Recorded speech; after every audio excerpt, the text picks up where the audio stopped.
Il y a quelques jours, je me baladais sur TikTok et d'un coup, je tombe sur un live dans lequel 9 personnes avec des photos de profil d'aliens font ce genre de bruit en boucle. 2000 personnes étaient en train de regarder ce truc qui n'a absolument aucun sens. Autant vous dire que si le premier contact avec une espèce extraterrestre se passe comme ça, je serais un petit peu déçu. C'est nul. Ce sur quoi je venais de tomber porte un nom. Il s'agit de l'Alien Culte, le culte dédié aux aliens créé par une petite communauté TikTok. Je vous rassure tout de suite, ça n'a absolument rien de sectaire ni de dangereux. Il s'agit juste d'une tendance dans laquelle des milliers de personnes ont mis un extraterrestre en photo de profil et publient des vidéos en se faisant passer pour des aliens, juste pour le fun quoi. En fait, tout a démarré avec une simple vidéo d'une personne avec une photo d'alien qui faisait semblant de streamer en direct le bombardement de la Terre. Des gens ont trouvé ça marrant et ont simplement suivi le délire derrière. D'ailleurs, certaines personnes ont même créé une fausse croyance autour en disant que s'ils font ça, c'est pour pouvoir faire ami-ami avec de vrais aliens ou se préparer à une invasion en se faisant passer pour l'un des leurs. Je ne comprends pas. Alors oui, ceci peut paraître très bizarre, mais il faut savoir que c'est loin, mais alors très loin d'être le premier délire de ce genre. C'est carrément devenu une catégorie de tendance qui porte le nom de TikTok culte. Le tout premier remonte en 2020 quand une comédienne appelée Chunky's Dead a demandé à sa communauté de trouver un nom de secte marrant et qu'ils ont fini par se mettre d'accord sur le culte du poulet. D'ailleurs, d'autres gens ont trouvé ça drôle, ont créé leur propre culte et entamé une fausse guerre des croyances en s'attaquant à coups de raid en commentaire. Voilà. Et avec le temps, cette notion de culte a continué d'exister et d'autres créateurs ont essayé aussi d'en lancer. Certains sont même apparus d'eux-mêmes, genre comme le TikTok culte, le Alien culte par exemple. Et on a eu le droit au Minion culte, au Ice Spice culte ou encore au Vegeta culte.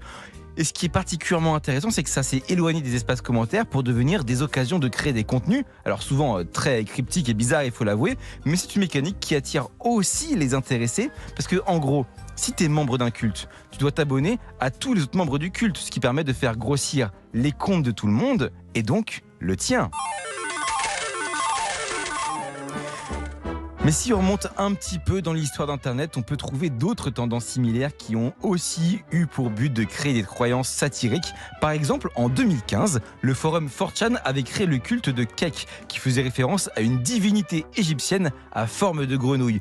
Et comme le mème le plus populaire de l'époque était celui de Pépé la grenouille, eh bien Kek est officiellement devenu la divinité des mèmes pour 4chan.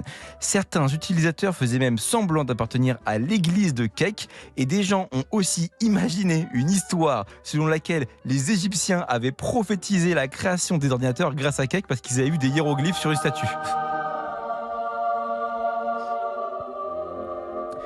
2015, ça paraît loin, mais laissez-moi vous dire qu'on peut encore remonter le temps pour trouver une autre croyance satirique. En 2005 précisément, il s'agit certainement de la première popularisée par Internet et porte le nom de pastafarisme. Le pastafarisme, c'est une fausse religion créée par un certain Bobby Anderson qui professe sa foi en un dieu créateur surnaturel dont l'apparence serait celle d'un plat de spaghettis et de boulettes de viande.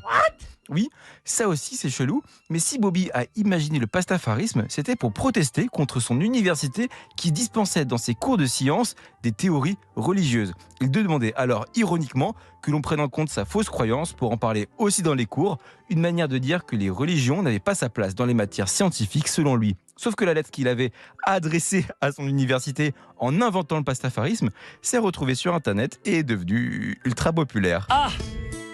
Ça a créé un mouvement parodique immense, comprenant carrément un évangile ainsi que des dogmes religieux. Et vous savez quoi ? J'aime à croire que le pastafarisme est une sorte d'arrière-grand-père de cette tendance où des faux aliens font des bruits bizarres sur TikTok.